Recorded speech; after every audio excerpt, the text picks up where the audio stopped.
Hello friends, आज का video बहुत ही खास और बहुत ही इम्पोर्टेंस होने वाला है क्योंकि आज हम डिस्कस करने वाले हैं कि अगर आप अपने घर में स्टेयर यानी कि सीढ़ी बनाना चाहते हैं तो आपको मिनिमम कम से कम कितनी जगह चाहिए स्टैंडर्ड साइज की सीढ़ी बनाने के लिए।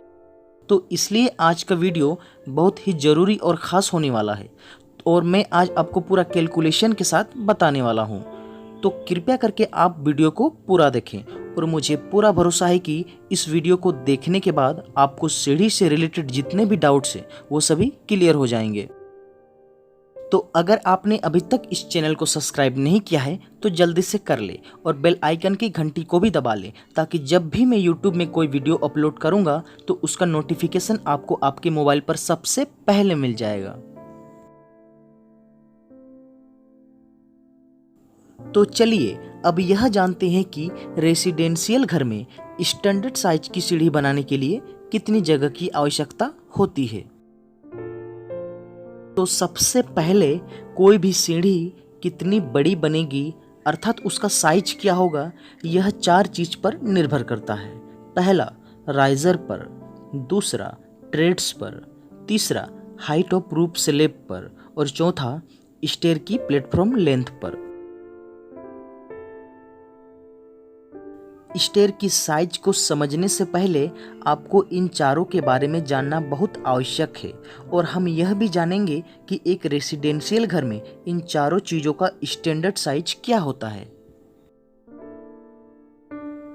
सबसे पहले ट्रेड्स की बात की जाए तो सीढ़ियाँ चढ़ते वक्त आपको जो ये फ्लैट यानी कि लेटा हुआ भाग दिखता है उसे ही ट्रेड्स कहा जाता है और रेसिडेंशियल घर में स्टैंडर्ड साइज की सीढ़ी बनाने के लिए इसकी लंबाई 10 इंच रखा जाता है। राइजर की बात की जाए तो सीढ़ियाँ चढ़ते वक्त आपको जो ये उठा हुआ भाग दिखता है उसे ही राइजर कहा जाता है और राइजर ही हमें सीढ़ियों में ऊपर की ओर ले जाने में सहायता करता है और इसकी स्टैंडर्ड साइज नॉर्मल घरों में 6 इंची रखा जाता है। हाइट ऑफ रूफ स्लैब की बात की जाए तो हमारे घर के फ्लोर लेवल से छत के बीच के हाइट को ही रूफ स्लैब की हाइट कहा जाता है और इसका स्टैंडर्ड साइज 10 फीट यानी कि 120 इंच रखा जाता है। प्लेटफॉर्म हाइट की बात की जाए तो फर्स्ट स्टेप की सीढ़ी चढ़ने के बाद जो मिड लैंडिंग मिलता है उसे ही प्लेटफॉर्म कहा जाता है और इसकी स्टैंडर्ड साइज 3 फीट रखा जाता है।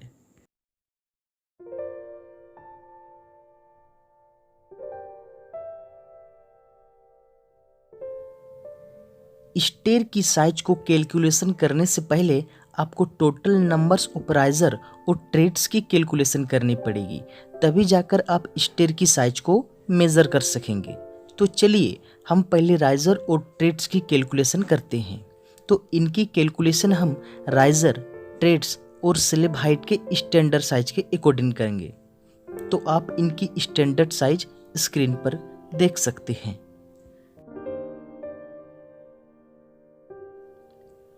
अगर हमें total number of riser find करनी है तो हम जानते ही हैं कि फ्लोर से स्लैब के बीच की टोटल हाइट 10 फीट यानी कि 120 इंच है और हमें एक राइजर की हाइट भी पता है कि वो 6 इंच होती है। तो अगर हम टोटल स्लैब की हाइट में एक राइजर की हाइट को भाग दे दें तो हमें आसानी से टोटल नंबर ऑफ राइजर पता चल जाएगा। माना कि अगर हमें 6 इंच की राइजर पर चढ़कर 10 फीट की हाइट वाले छत पर पहुंचना होगा तो हम कितनी राइजर चढ़कर 10 फीट यानी कि 120 इंच की हाइट वाले छत पर पहुंचेंगे। तो सिंपल सा कैलकुलेशन है 20 राइजर चढ़कर।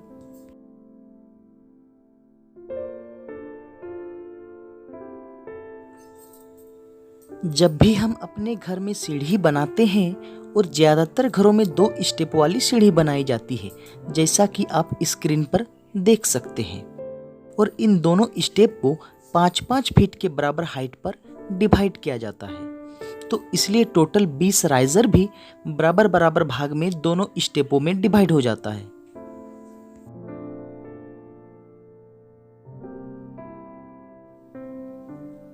तो चलिए अब हम राइजर की संख्याओं को समझने के बाद ट्रेड्स की संख्याओं को समझने की कोशिश करते हैं। तो चलिए एक फर्स्ट स्टेप की सीढ़ी के एग्जाम्पल द्वारा समझते हैं। जितने भी राइजर और ट्रेड्स फर्स्ट स्टेप के सीढ़ी में बनेंगे उतने ही राइजर और ट्रेड्स सेकेंड स्टेप में भी बनेंगे। इसलिए हम सिर्फ फर्स्ट स्टेप की सीढ़ी से ही समझने की कोशिश करते हैं। तो हम पहले ही जान चुके हैं कि फर्स्ट स्टेप की सीढ़ी में 10 राइजर और सेकेंड स्टेप की सीढ़ी में 10 राइजर, यानी कि टोटल 20 राइजर बनेंगे। तो आप स्क्रीन में 10 राइजर यानी कि उठा हुआ भाग को ब्लैक नंबर में देख सकते हैं।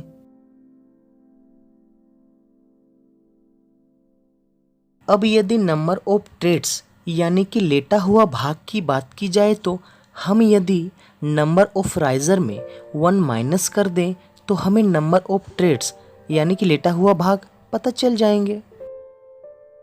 और यही इनका फॉर्मूला भी है, यानी कि 10 - 1 9 ट्रेड्स। तो आप 9 ट्रेड्स को भी स्क्रीन पर रेड नंबर में देख सकते हैं। तो इसी प्रकार सेकेंड स्टेप की सीढ़ी में भी 10 राइजर और 9 ट्रेड्स बनेंगे, जिस प्रकार फर्स्ट स्टेप में बने हैं।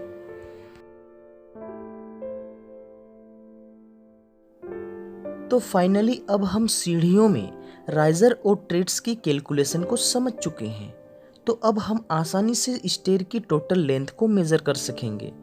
स्क्रीन में जो आप सीढ़ी को देख रहे हैं उसे अगर ऊपर के व्यू से देखा जाएगा तो वो कुछ इस प्रकार दिखेगा, और 1 से 9 तक की जो संख्याओं को आप देख रहे हैं वो ट्रेड्स की संख्याएं हैं। तो अगर हम 1 से 9 तक की टोटल दूरी को निकालने की कोशिश करें तो अब हम आसानी से निकाल सकते हैं, क्योंकि हमें एक ट्रेड्स की चौड़ाई पता है कि वह 10 इंच होता है और टोटल 9 ट्रेड्स है। तो 9 ट्रेड्स को अगर 10 इंच से गुना कर दिया जाए तो टोटल दूरी निकल जाएंगी। और यहाँ से यहाँ तक की दूरी तो हमें पहले से ही पता है कि वो 3 फीट होती है। तो इन दोनों को ऐड करने के बाद जो साइज आया यानी कि 10 फीट 6 इंची, तो हमें कम से कम इतनी जगह चाहिए ही चाहिए स्टैंडर्ड साइज की सीढ़ी बनाने के लिए।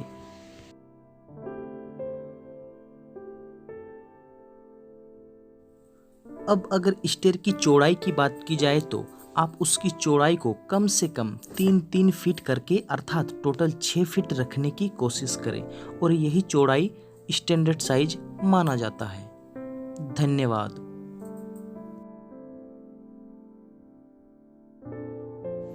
तो अगर आपको यह वीडियो अच्छा लगा तो आप प्लीज़ चैनल को सब्सक्राइब करें और इस वीडियो को लाइक और शेयर भी करें, और इसी तरह की जानकारी के लिए आप चैनल से जुड़े रहें।